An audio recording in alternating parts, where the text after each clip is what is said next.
So when you hear body weight training, what do you think of? Um, hmm. Um, Um, um, um,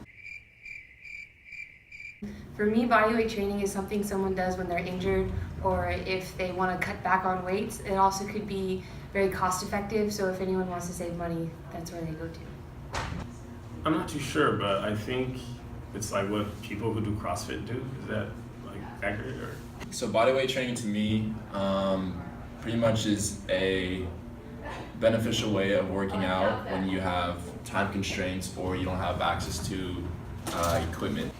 Bodyweight training for me is, you know, being able to work out with no free weights. Just every workout that you do is something like push-ups or pull-ups. Um, and yeah, you don't really need too much to do bodyweight training, so it's really easy to do anywhere. Bodyweight training is a type of strength exercise that requires little to no equipment. It can be done by people of all ages and can be done almost anywhere.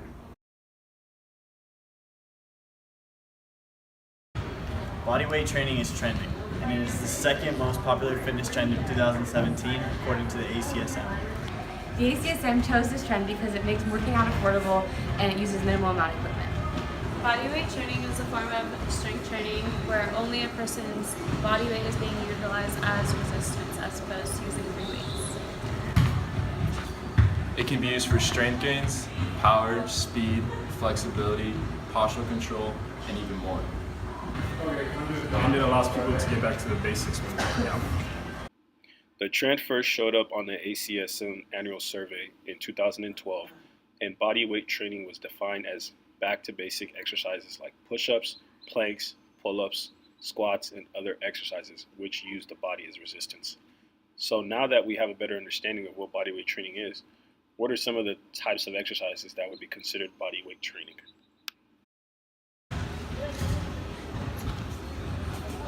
A form of bodyweight training is yoga. Yoga is used to help improve balance and coordination. An example of a yoga move is a headstand. As you can see, he is improving his balance and coordination as he holds himself on his head. A plyometric exercise you can do using body weight are box jumps. This is an excellent way to work on strength and power.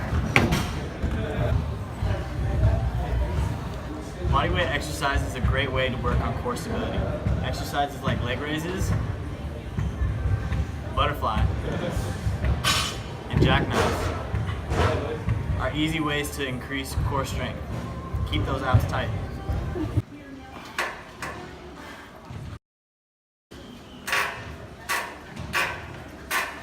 Pull-ups are a great bodyweight exercise to develop upper body muscle strength, incorporating various muscle groups.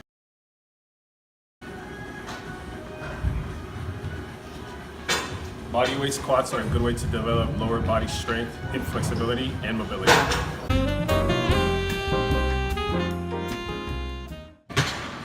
On a study done by Roberto Benes on elite female basketball players showed that a total of 28 healthy elite female basketball players randomly assigned to experimental and control groups.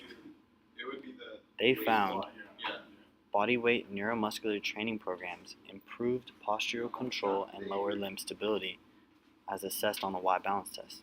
They also found that warm-up programs emphasizing neuromuscular control may help to enhance postural control, joint awareness, and reduce the risk of lower extremity injury. Kilka, Brett, and Jordan conducted a study that focused on the physical benefits of high-intensity circuit training using bodyweight.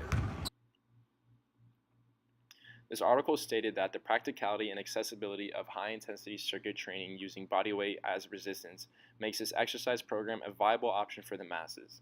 Individuals who previously believed that they did not have the time for exercise can now trade total exercise time for total exercise effort and get similar or better health and fitness benefits.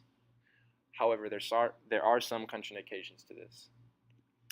Because of the elevated demand for exercise intensity in high-intensity circuit training protocols, caution should be taken when prescribing this protocol to individuals who are overweight or obese, who are detrained, previously injured, or even the elderly.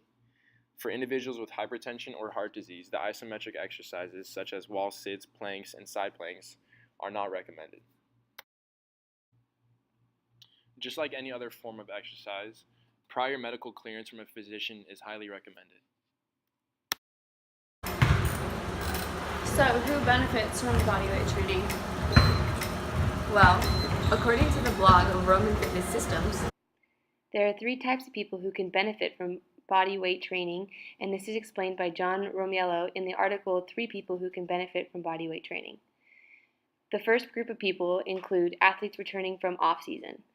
For this program, they start with body weight only, and then they work up to focus on form, primarily use of unilateral and exercises like explosive exercises and agility drills.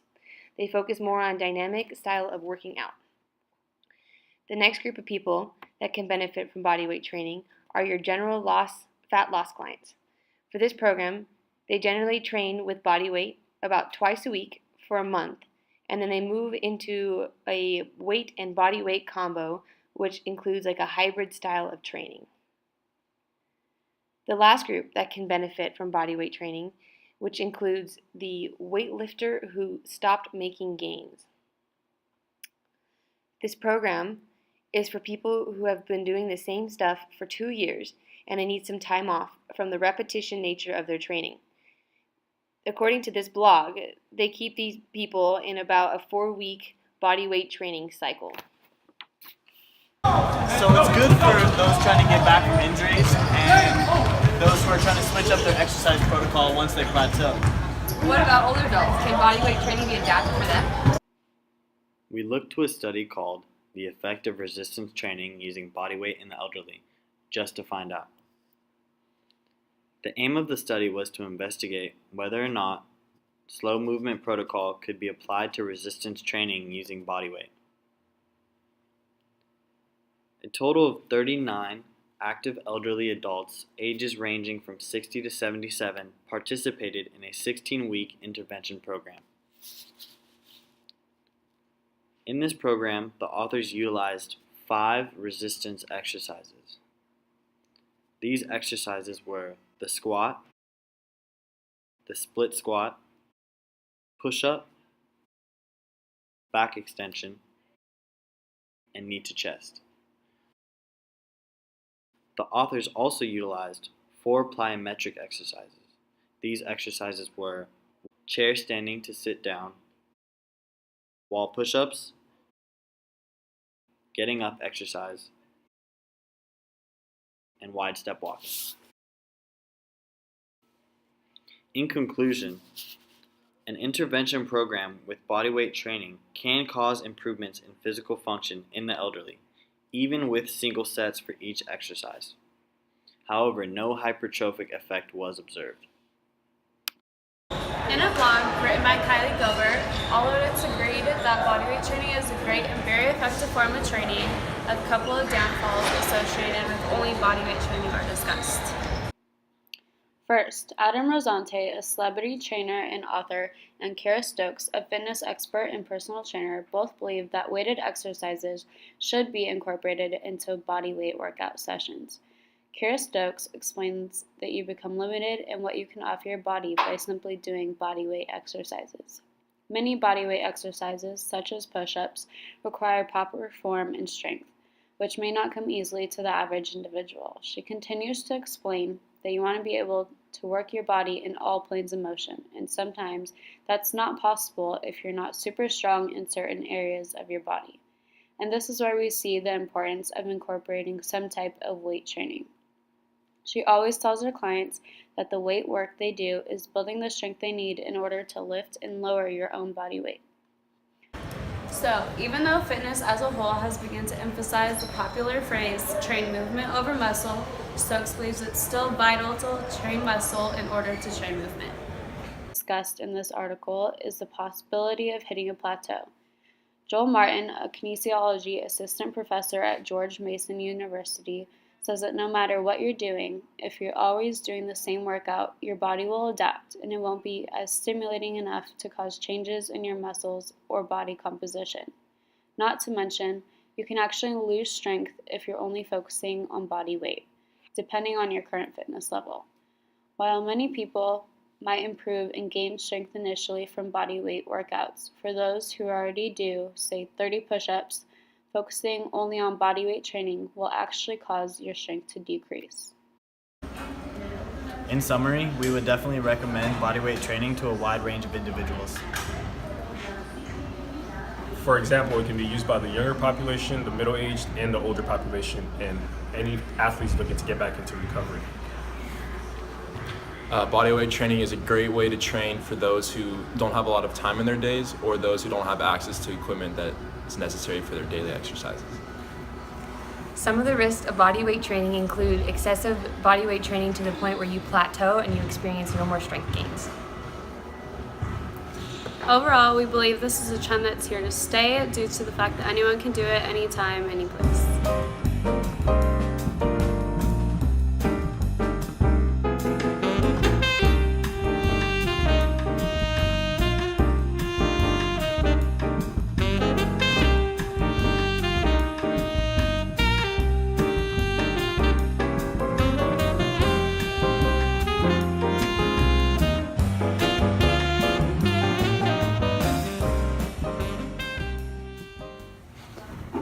So, has your opinion of bodyweight training changed after doing some research? So after the research, my opinion on bodyweight training hasn't changed very much. I still think it's a very effective way to strength train and to train for things like balance and coordination. Things like yoga and calisthenics are great ways to utilize bodyweight training, and people love doing yoga and calisthenics. I think that's why it's become so popular as of 2017. And personally, I think I would definitely try to start up bodyweight training because it's less stressful on the joints of the body because you're using your natural body weight. And so that's my opinion. After research, I found out that bodyweight training is very beneficial for coordination, balance, speed, and all of the above. So I think that's great when you don't have the access to equipment or enough time to work out, that you can still get these benefits from just training with your body weight. Yeah, my opinion on bodyweight training has totally changed. I think it's more high intensity interval exercises that incorporate a lot of body movement, like using more of your body than free weights to train. Doing things that are high in intensity and can help stimulate some sort of muscular strength. My opinion on bodyweight training has stayed the same. I believe that for injured people and people that want to decrease their weights, it's a very good way for them to just get out there and be able to do this anywhere they want to. It's very cost effective. You don't have to worry about equipment and all this and other things. For me, I think that bodyweight training would help anyone with their motor control and their posture and things like that, and balance and coordination, to help them either recover or to just decrease their weights and what they want. But you just need to be careful of training that way, because at some point you're going to peak, and when you hit that peak is when you need to start adding weights and things like that to increase your abilities. My opinion has slightly changed about bodyweight training. I still believe it's a very effective way of training that is easy for anyone to do at any cost. However, the only thing that I think you must consider when deciding if you should or shouldn't do bodyweight training is your goal. If you're trying to create a lot of muscle in the long term, you might eventually need to add more weights to the exercises.